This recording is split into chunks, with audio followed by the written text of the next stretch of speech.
Bismillahirrahmanirrahim. Hello les fanophiles, hello again and again. Donc on va continuer notre série de cours concernant la biochimie en arabe. إذا سنواصل سلسلة بيوشيمي بالعربية c'est-à-dire بيوشيمي en arabe. تحدثنا في المرة السابقة les os, تحدثنا عن les sucres simples, le glucose, le galactose, le mannose.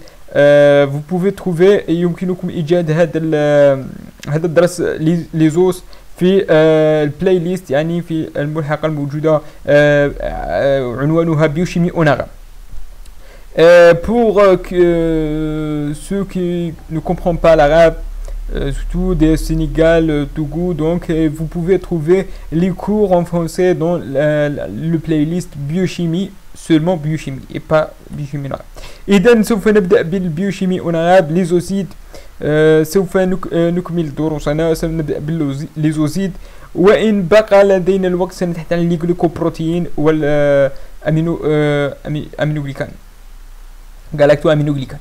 Donc les ozides, définition, تعريف بسيط. Les ozides sont des molécules qui donnent par hydrolyse de 2 ou plusieurs molécules d'ose. يعني هي عبارة عن هيدروليز يعني اتحاد اثنين أو عدة دوز يعني عدة سكريات بسيطة. Ces oses peuvent être identiques ou différents يعني يمكنها أن تكون متجانسة أو مختلفة. مثلا glucose أو glucose galactose أو glucose fructose يعني mode de liaison des oses. Deux oses sont unis entre eux par une liaison ozidique تسمى أيضا glycosidique يعني هذه الرابطة تسمى رابطة أوزيدية أو glycosidiة. pour donner un déoloside من أجل إعطاء déoloside يعني D هي اثنان.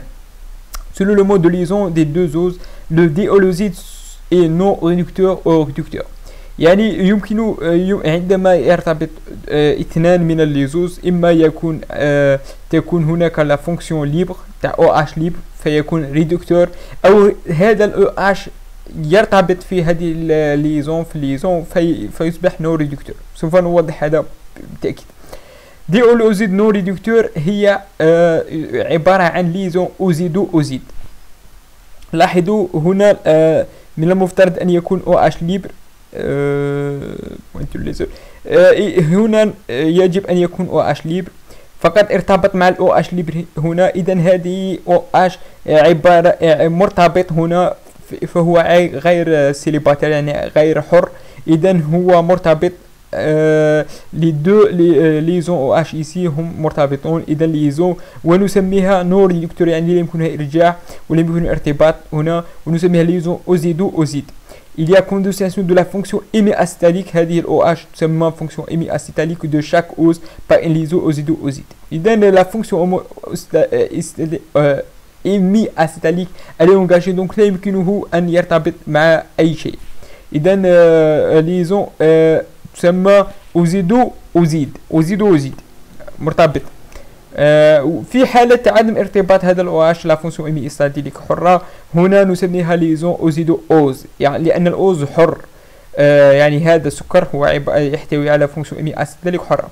Il y a condensation d'une fonction hémiacétalique d'un ose avec une fonction alcoolique et pas la fonction hémiacétalique de l'autre ose par une liaison ونسميها أوزيدو أوز. ده بسيطة. إما ريدكتور il a une fonction hémiacétalique libre ou non réducteur الذي ترتبط les deux fonctions hémiacétaliques.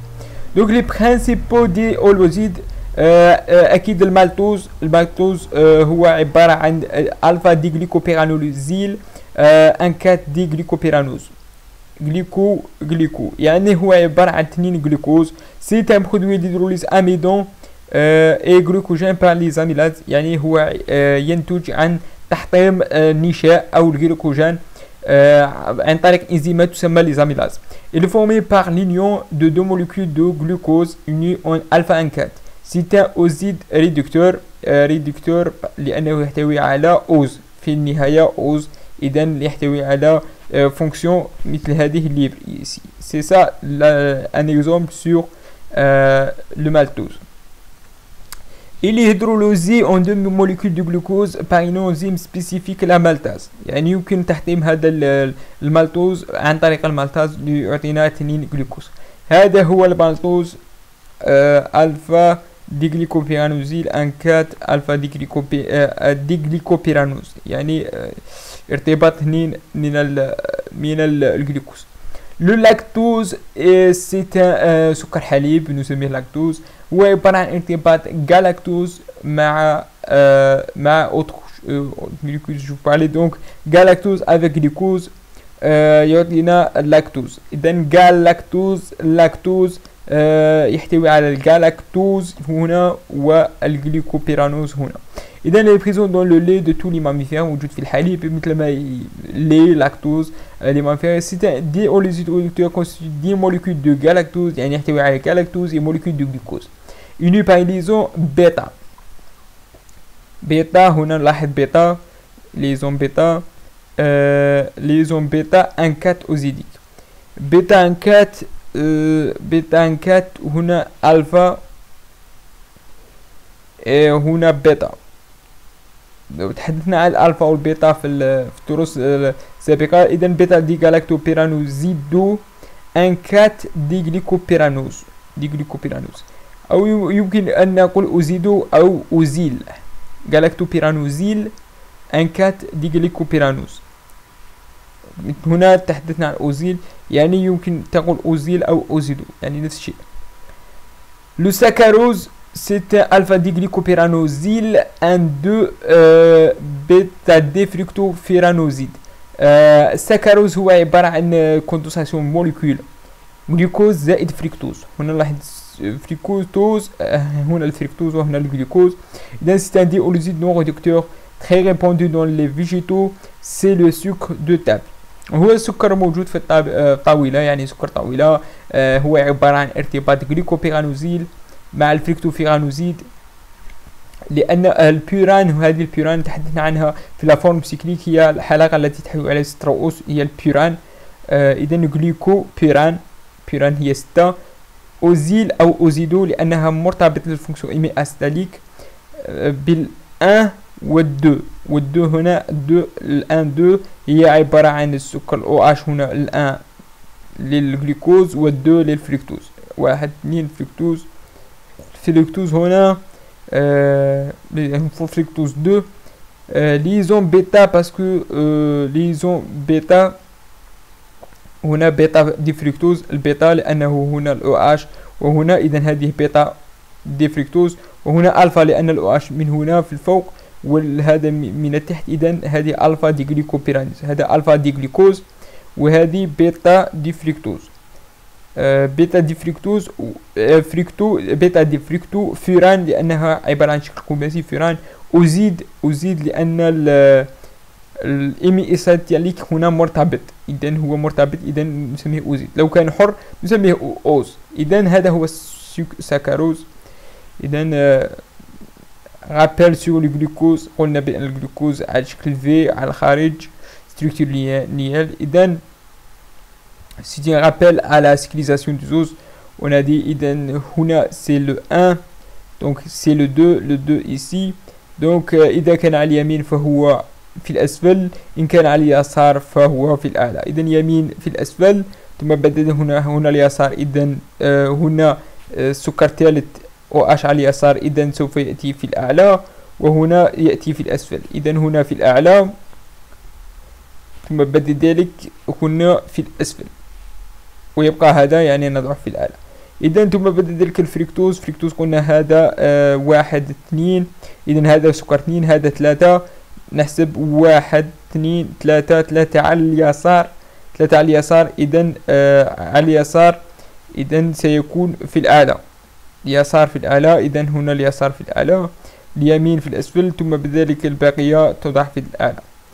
إذا هذه rappel sur la structure cyclique des os. Les polyosides, l'amidon، les polyosides يعني هي عبارة عن متعدد السكريات. من بين هذا المثال هو الأميدون. الأميدون il est constitué d'une chaîne principale fait de glucose uni en alpha 1,4 de ramification au branchement fait de glucose uni en alpha 1,6. إذا الأميدون هو عبارة عن جلوكوز ثم جلوكوز زائد جلوكوز مع جلوكوز زائد جلوكوز، وهذا الجلوكوز lié par une liaison alpha 1,4. الفا ان 4 الفا ان 4 الفا ان 4 سي اون ليزون يعني رابطه الفا ان 4.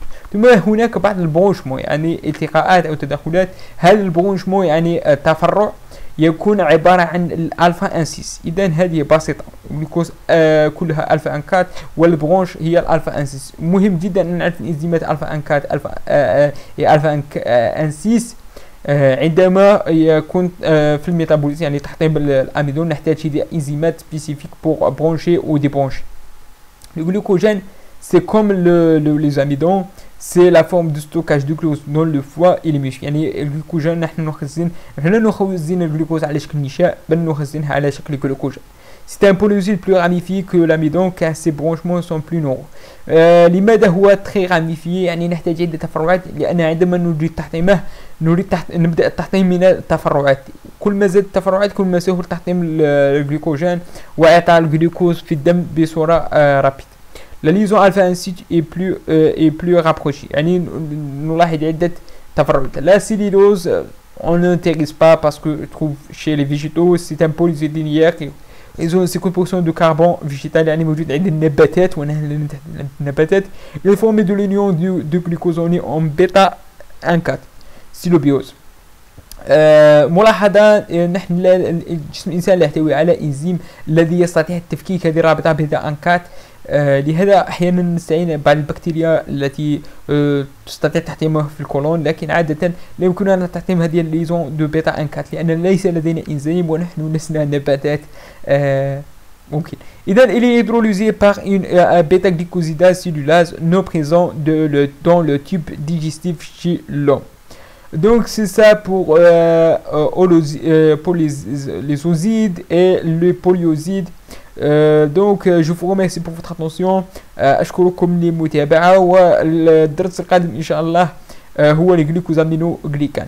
إذا شكرا للمتابعة وإلى اللقاء إن شاء الله. إلى اللقاء يا أصدقاء.